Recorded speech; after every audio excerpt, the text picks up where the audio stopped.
Marabout de la famille Bousso de Guédé de Touba. Il dénonce la marginalisation de cette localité de la ville sainte où vivent 80 000 âmes. Au menu des doléances, le manque de structures sanitaires adéquates, l'électrification entre autres.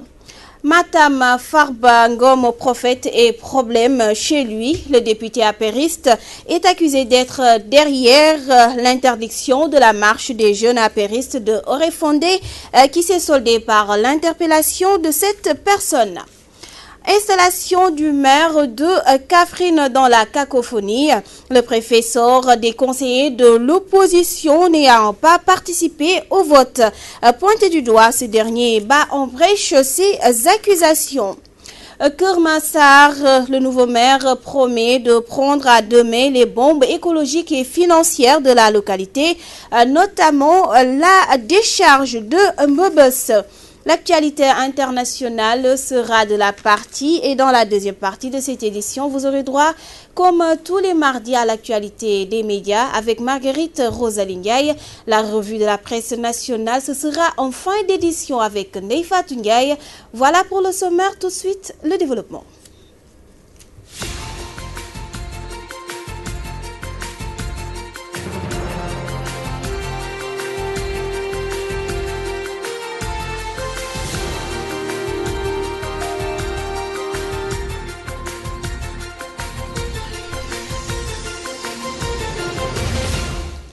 Mesdames et messieurs, bonjour et bienvenue à ce 13h. Les jeunes marabouts de la famille Bousso, établis à Guédé, en quartier de Touba, sortent de leur réserve habituelle pour dénoncer dont est victime cette périphérie de la cité religieuse. Selon eux, les 80 000 âmes qui y vivent manquent de tout, pas de route bitumée ni de structures sanitaires adéquates, encore moins d'électrification. En tout cas, la liste est loin d'être exhaustive dans cette correspondance de Léopold Tambar. Nous y reviendrons dans nos prochaines éditions. Et puis nous parlons des producteurs d'oignons de Potou dans la région de Louga qui mettent en garde l'État du Sénégal contre toute idée d'ouvrir le marché local à l'oignon importé. Ces derniers estiment que cette année, la production a atteint un record et toute l'ouverture du marché, ou plutôt toute ouverture du marché risque de conduire à une déréglementation. Les détails, c'est avec Achille. Il y a un mois, Macky Sall, le président de la République, était à Potou dans la région de Louga pour la fête de l'oignon, une fête de la moisson pour fêter la production record de 24 000 tonnes. Aujourd'hui, les producteurs d'oignons attirent l'attention de l'État pour dire qu'il y a suffisamment d'oignons, une réponse à ceux qui crient à la pénurie pour justifier l'ouverture du marché à l'oignon importé. Ce fait qu'on du Guinée ak Gambie ak Mali ak Côte d'Ivoire kon soble bi tay dañu ka tori. Il y a suffisamment d'oignons et nous approvisionnons même les marchés de la sous-région. Preuve que le marché local est bien approvisionné. Le prix conseillé, 200 francs Bourg-Champ et à Dakar, 250 francs.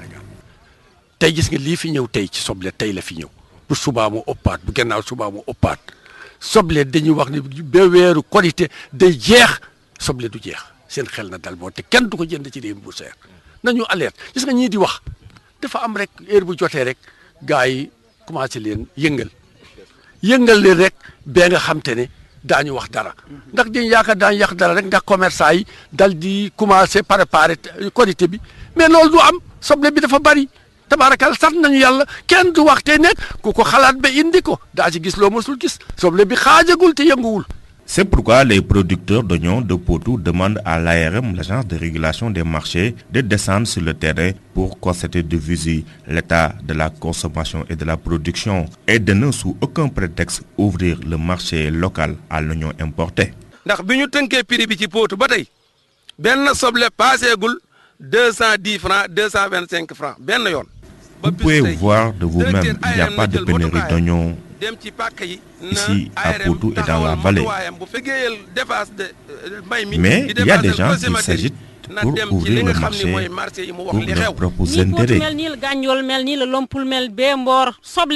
tour partout nii la mel dafa fees del la kon nekk ki nga xam ne day wut sukkar koor nañu may jàmm neen xam ne mënul ne loolu am soble du jeex fii tabaski soble du jeex di leen yëgal ne Aliou Sarr na sa xel dal dama bëgg nga jàppale béykat comme ni nga leen jàppale woon da nga leen jàppale nga ne benn ariwaas bu fi dugg kon nekk bu ñu leen bu lu ñu am benn iddi fi ariwaas loolu du fi jeex bu soble bu ngeen fekkee ba ngi indi beneen na ngeen xam ne seen gouvernement liggéey yëpp da yàqu.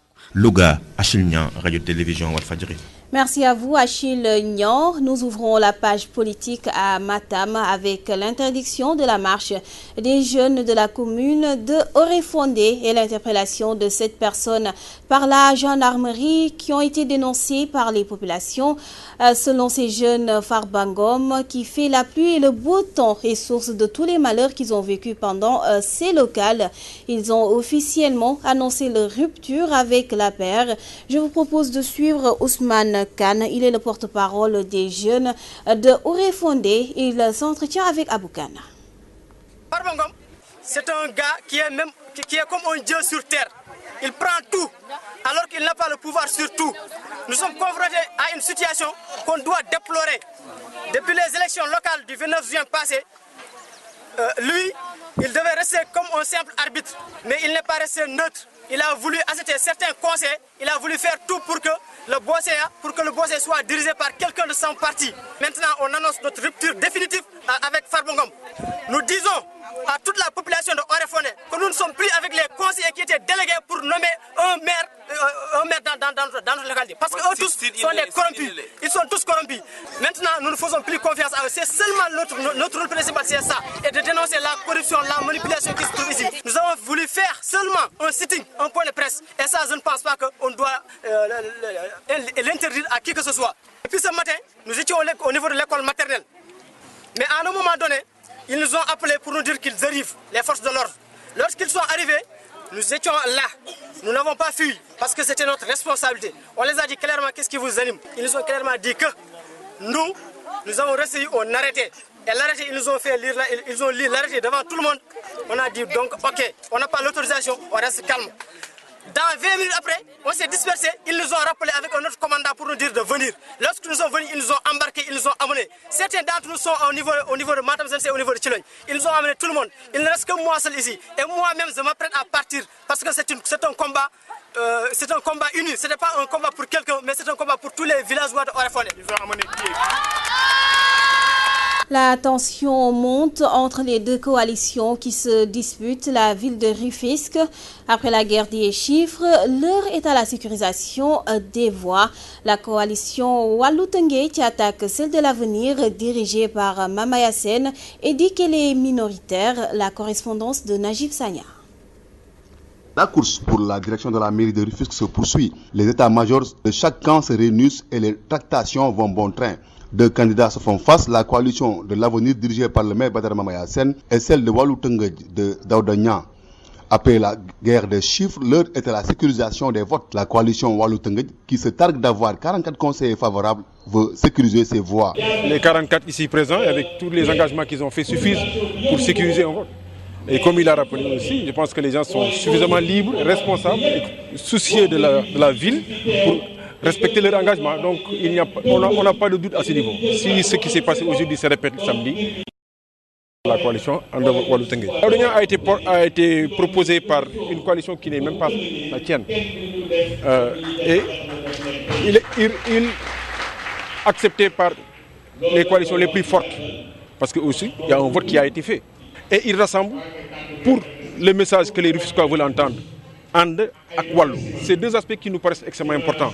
Parce que cet exercice, on l'a eu quand même, il y a quand même 5 ans. Donc, la nouveauté, ce sera de faire en sorte que, après le vote, en réalité, cet aspect de Ande ensemble soit une réalité, Walou-Tengué soit une réalité. Et c'est donc, il est un candidat proposé pour essayer d'animer une équipe qui traduira ça dans la réalité. Si on respecte encore une fois les principes qui ont guidé ce choix, et on peut s'en convaincre par, en tout cas, l'engagement formulé, les ressources qui sont dans cette équipe. Espérons que cette fois-ci, notre ensemble sera présent avant l'élection après l'élection et que réellement nous allons nous engager pour sauver cette ville. D'ici 5 jours, Rufisque saura qui Mamaya Sène ou Daouda Niang va gouverner la ville. Rufisque Nayou Sagna, Radio-Télévision Walfadjri. Najib Sagna, nous restons à Rufisque pour parler de Yatma Fall qui apporte la réplique. Le porte-parole de la coalition de l'avenir qui souligne que c'est une bande d'entrepreneurs mécontents dont le leader Daouda Niang, arrivé 9e sur 18, a été battu dans son propre bureau de vote. Yatma Fall est avec Najib Sagna. Que la coalition dite coalition Wallu Tëngéej, elle est en réalité un conglomérat d'intérêts divergents qui regroupe 3 catégories de personnes.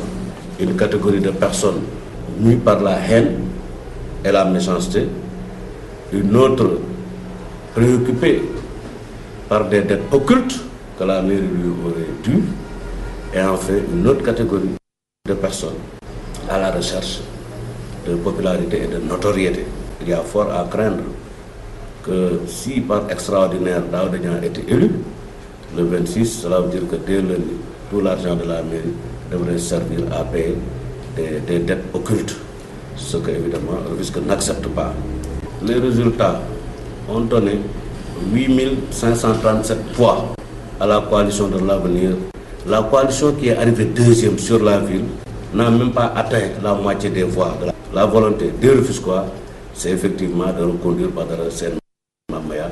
Ce serait, à contrario, injuste et même insultant de vouloir proposer la candidature de M. Daouda Niang qui, sur une compétition de 18 concurrents, est arrivé à la 9e place et ne doit sa présence au conseil municipal de la ville que grâce au fort reste. Encore une fois, nous réitérons notre appel à tous les fils de Rufisque et de Rufisque, à tous les conseils municipaux conscients. Et samedi prochain, Inch'Allah, ils vont montrer effectivement que Rufisque a choisi Badara Sène Mamaya pour continuer. Installation du maire de Kaffrine, le préfet a sorti des conseillers qui n'ont pas participé au vote. Accusé de parti pris, le préfet dégage en touche. Nous y reviendrons dans nos prochaines éditions avec Mamadou Makhtar Sarr. Autre installation, celle de Idrissa Seck à la tête du conseil départemental de Thiès. Ce dernier demande au président Macky Sall de bien cravacher le cheval qui constitue son emblème pour une bonne marche du pays. Idrissa Seck déclare également qu'il compte diminuer ses voyages pour travailler la ville de Thiès qui lui a tout donné. Les détails c'est avec Ramatoulaye Sarr. 73 voix sur 99, 21 pour le candidat de Benno Bokk Yakaar Abdoumbo et 3 pour celui de l'Union des centristes sénégalais Amadou Tidiane Ba. Idrissa Seck, qui a mené au score ses adversaires, est officiellement installé président du conseil départemental de Thiès par le préfet du département Oumar Mamadou Baldé. Je vais faire porter l'écharpe que vous mettrez à l'occasion de chacune des occasions solennelles et des circonstances officielles.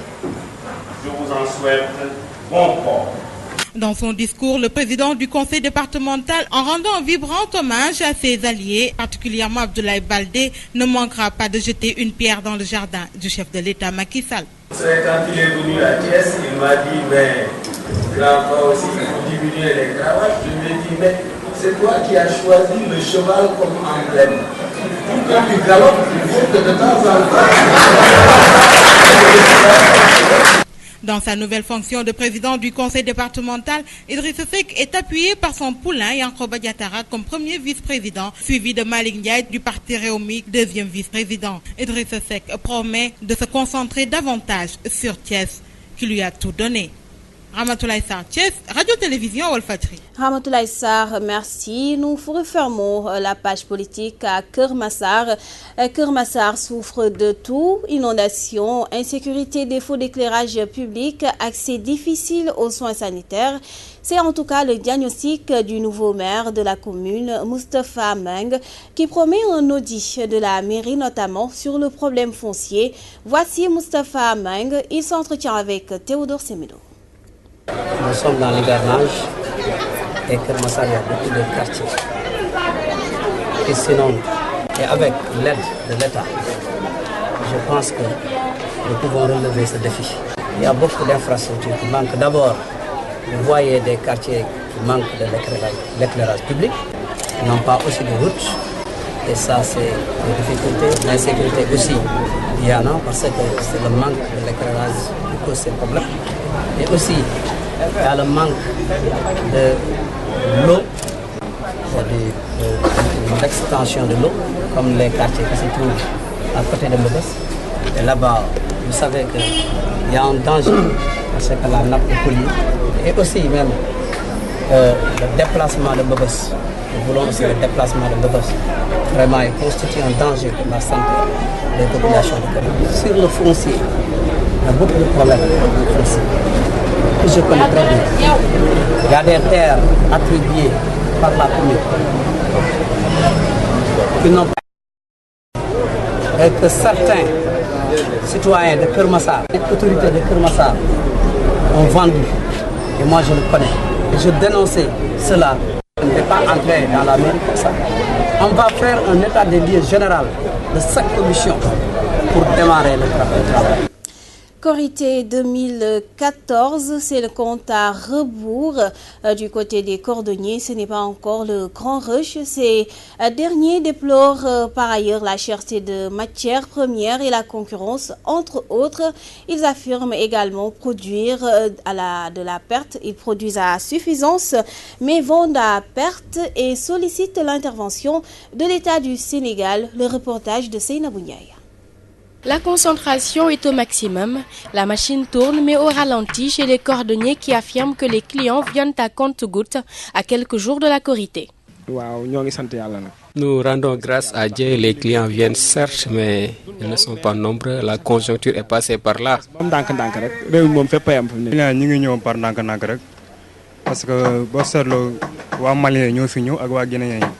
Nous avons des clients étrangers comme des Guinéens, Congolais et des Maliens. Ça marche un peu, mais c'est la vie. Il faut que l'État nous aide. Néanmoins, la concurrence, un marché non réglementé et la cherté de la matière première sont là des mots qui gangrènent le secteur. Le marché n'est pas réglementé. Tout le monde se réclame cordonnier. Nous n'avons pas d'aide de la part de l'État. La matière première est chère. Maintenant, ce sont les Sénégalais qui nous la revendent. Ils sont obligés de vendre à perte selon eux.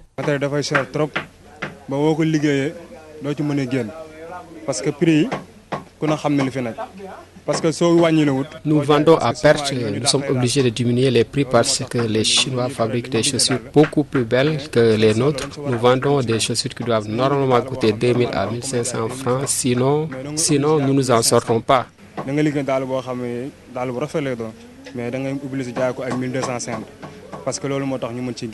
La fin du Ramadan sera pour bientôt. Pour les chaussures, l'éventail de choix est large. Hommes, femmes et enfants pourront être satisfaits à moindre coût. Merci. L'actualité internationale manque au rendez-vous. Nous abordons directement la deuxième partie de cette édition. Comme tous les mardis, l'actualité des médias, c'est avec Marguerite Rosalingay.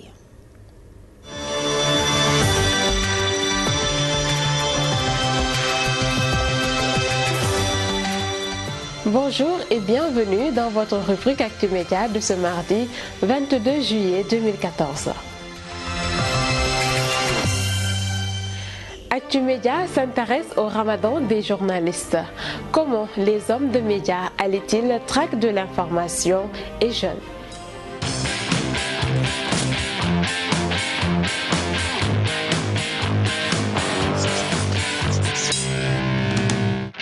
Dans les organes de presse, Ramadan rime avec changement d'habitude. Un tour à la Sen TV nous a permis de constater apportée sur le contenu et les heures d'édition. Evelyne Mondjoba est la coordonnatrice de la rédaction. Le changement, c'est à deux niveaux. Premièrement, c'est l'heure de démarrage des éditions qui est un peu décalée parce que là, maintenant, on est obligé de suivre l'heure de la rupture du jeûne. Donc on démarre, au lieu de démarrer l'édition à 19h45 comme on le faisait d'habitude, on est obligé d'attendre après la rupture du jeûne pour pouvoir démarrer le journal. Donc ça fait qu'on peut démarrer à 43, à 48, à 47. Et au lieu d'avoir une édition sur 20 minutes ou 25 minutes, on a des éditions réduites. Le timing est également réduit. On commence à 48 pour terminer à 20h. Parce qu'après le 20h, c'est tout un autre programme qui commence et ce programme-là est commercial. Voilà. Et donc, comme on avait l'habitude de faire concernant le programme, le contenu même des éditions a été revu. Il y a beaucoup de rubriques qu'on a enlevées puisqu'on n'a plus les 20 minutes ou 30 minutes d'édition. On était obligé d'enlever les rubriques qu'on avait habituellement dans les éditions pour que ça soit plus court. Du côté de la presse écrite, pas de changement majeur. C'est la course contre la montre pour finir tôt et pouvoir boucler à temps. Le rédacteur en chef de la Tribune, Mam Gorngom, s'explique. C'est vrai qu'on boucle maintenant un peu plus tôt que d'habitude. Bon, mais s'il y a l'information aussi, ça n'attend pas le mois de Ramadan ou bien les jours ordinaires. On peut boucler jusqu'à 0h30, 1h du matin. Oui, 1h du matin, 0h30 jusqu'à 2h du matin, c'est acceptable, oui, en temps normal. Mais vous savez, les heures de bouclage, ça diverge, ça peut changer d'un moment à l'autre. On peut attendre la dernière minute, attendre une information, changer la une, souvent. C'est ce qui nous retarde un peu, mais ça, c'est valable aussi pour les autres jours. Mais ça dépend. En période de Ramadan, on se précipite pour boucler tôt. Vers 1h du matin, minuit 30. Difficile pour les reporters d'allier jeûne et collecte de l'information. En plus du chaud soleil, ils font face à la faim. Devoir professionnel oblige. C'est dur durant le mois de Ramadan plutôt, mais on essaie de faire avec parce que le reporter, c'est ton boulot. Il ne faut pas choisir ce que tu vas faire et ce que tu ne vas pas faire. Tu es là pour donner la bonne information à la population, aux auditeurs qui vous écoutent. Donc tu es obligé d'aller faire ces reportages pour pouvoir donner l'information à la population. Même si c'est dur pendant le mois de Ramadan, puisque tu le fais du matin au soir, tu n'as pas le temps d'aller prendre la rupture. C'est une obligation, c'est un devoir parce que tu as accepté de faire ce métier. Ça va quoi, il n'y a pas de problème. On est une équipe, on s'entend bien, tu vois. Il y a un de mes collègues, Hubert Sokba, c'est un chrétien, c'est lui qui fait le journal. Bon, au moment où on prend notre logo, c'est lui qui fait le journal. C'est un peu difficile, mais j'aime bien travailler, j'aime bien jeûner et travailler. Même si nous sommes en plein Ramadan, la vie continue. Hein? Bon, les reportages sont programmés la veille. Puis ceux qui doivent aller en reportage, ils reviennent, ils écrivent leur papier. S'ils terminent, ils peuvent partir. Mais s'ils ne terminent pas avant la coupure aussi, ils sont obligés de rester ici. On a maintenu les équipes du de l'après-midi à quelques exceptions près, quelques cas qu'on a vraiment aidés parce que c'est des personnes qui sont venues nous voir personnellement pour parler de leur cas personnel et donc c'est au cas par cas. Mais sinon, rien n'a changé. Parfois même, ces journalistes sont obligés de rompre le jeûne sur le terrain. La plupart, ça nous arrive au moment où les gens prennent la rupture. Nous sommes sur le terrain, fait des reportages. Une manière de donner l'information, la vraie information aux auditeurs ou à la population. C'est fatigant, mais on assure. Surtout pour nous qui sommes habitués à faire ces reportages. C'est dur, mais pas trop. Et après le Ndogo, on est forcé de rester ici. Parce que le soir, il n'y a pratiquement pas de boulot. Le programme n'est pas long, tu vois. Nous avons que peu d'émissions en fait. On est au mois de Ramadan, on est obligé de rompre les jeûnes ici. On met les conditions pour pouvoir rompre dans les conditions de manière convenable et puis continuer le travail. Jusqu'aux heures de bouclage, on va à l'imprimerie. Ce n'est donc pas facile pour les professionnels de l'information d'allier recherche de l'information et jeûne. Toutefois, ces journalistes sont toujours armés de passion et d'amour pour faire leur travail, même s'ils sont en période de Ramadan. C'en est tout pour votre rubrique Actu Média. Merci à toute l'équipe qui m'avait accompagné. Merci également à vous. Rendez-vous mardi prochain pour un autre numéro.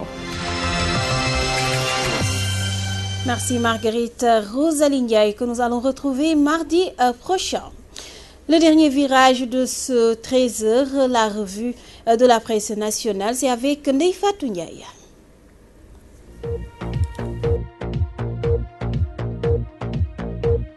Bienvenue à toutes et à tous. L'actuel ministre de la Culture et de la Communication communique. Ça, on pourrait le dire avec la presse qui a tout bonnement relayé les propos de Mbagnick Ndiaye. Pour ceux qui ont douté, c'est Marième Faye qui nomme les ministres d'Ixit Mbagnick Ndiaye dans Walfadjri Quotidien. Reprenant au mot l'aveu de taille, mon confrère Ndéné Bitèye écrit entre guillemets « Sans Marième Faye, nous n'aurions pas été ministres », ce qui signifie que Marième Faye, épouse du chef de l'État, intervient dans les nominations de hautes personnalités de la République.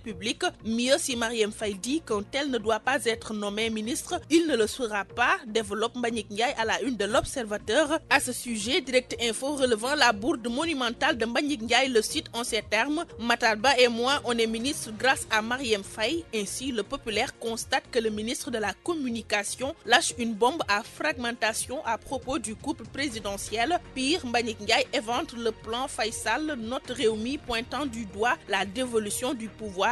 En clair, le vrai président de la République. Autant pour moi, Premier ministre, c'est Marième Faye Sall, indique la Tribune. Partant, l'éditorialiste de la Tribune se désole du fait que l'on parle bien de dynastie, mais la tendance à la monarchisation et à la dynastisation de la République du Sénégal ne prospérera pas, prévient mon confrère Félix Zalé. Dans cette lancée, Sidi Lamine Niasse signe l'éditorial de Walfadjri Quotidien ce matin. Sous le registre de la République à la quête d'une éthique, l'auteur pose la question à savoir: les institutions de la République seraient-elles en déliquescence? Au début, c'était la police avec la drogue et à la fin se signale la gendarmerie avec la publication du livre Scandale du colonel Abdoulaziz Ndaw. Constat: patrie a été mise de côté et que des intérêts partisans sont classés au-dessus des intérêts communs. Alors vivement pour un retour à l'orthodoxie républicaine et à l'éthique de responsabilité et de conviction, en appelle Sidi Lamine Niasse dans son édito à lire dans Walfadjri Quotidien. Pour en venir au brûlot du colonel Ndaw, Direct Info nous informe que le colonel a été rappelé à Dakar et qu'une enquête a été ouverte par l'inspection générale des armées. À la lecture de la réaction du ministre des Forces armées, l'AS affirme que l'État sort l'artillerie lourde contre Aziz Ndaw. Selon mes confrères, il est accusé de trahison, violation du secret défense, complot, incitation au désordre et j'en passe. Ce qui fait dire à mes confrères du Populaire que l'armée lance sa machine contre Abdoulaye Aziz Ndaw. D'ailleurs, accusé de trahison et de révélation de secret d'État, il fait l'objet d'une procédure disciplinaire,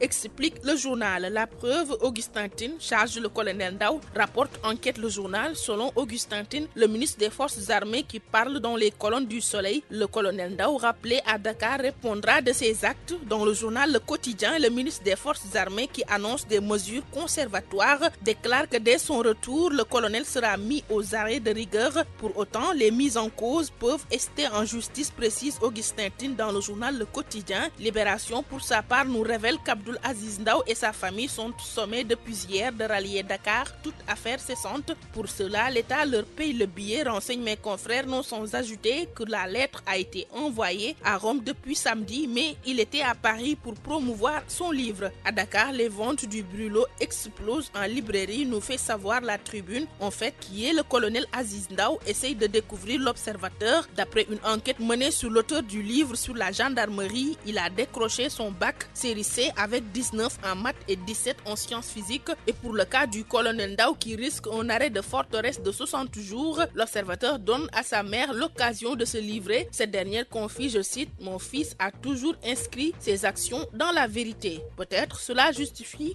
comme le souligne Rewmi, le fait que le colonel s'en soucie très peu du rappel à Dakar de l'ouverture d'une enquête ou de poursuite judiciaire. Suite de l'actualité concernant la présidentielle 2017, Walfadjri Quotidien fait remarquer que la jonction Idi Baldé Khalifa est sur les rails. Suivant la logique, la Tribune nous dit comment Idrissa Seck accélère son élection à la présidence de la République, c'est-à-dire le conseil d'administration prôné par Idi entre dans sa phase de maturation, mentionne le Populaire. Pour le moment, au conseil départemental de Thiès, Idrissa Seck prend les commandes, balance Direct Info. À la une du journal Enquête, le chef de l'État gambien est en question. Jamais 20 ans de tyrannie, titre mes confrères, tirant le bilan sur les 2 décennies de règne de l'homme tout vêtu en blanc. 22 juillet 1994, 22 juillet 2014, on y est pour calculer avec mes confrères du journal Enquête que plus de 110 journalistes ont été contraints à l'exil dans le pays de ce tyran aux anges qui fait passer aux citoyens à la trappe. Les opposants sont soit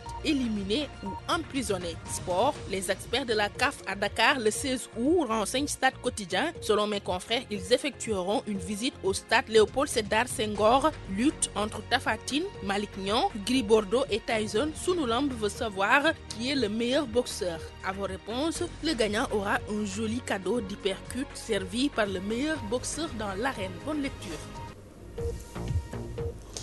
Bonne lecture et merci. C'est avec vous que prend fin cette session d'information. Heureuse de vous l'avoir présenté. Merci à Adjaratou Penda Dialogue et Aïssatou Diagne pour leur appui technique. Également à Ousmane Sen pour la réalisation. Aminata Mbaye, côté esthétique, merci à vous pour votre attention, votre fidélité, notre fierté. Paix et amour dans vos cœurs et dans vos maisons. Je vous retrouve demain à 6h du matin. Mais d'ici là, l'information continue. À 14h, Seydina Omar Ba vous présentera la version Wolof de ces informations. Bon après-midi et excellente suite des programmes avec Walf TV.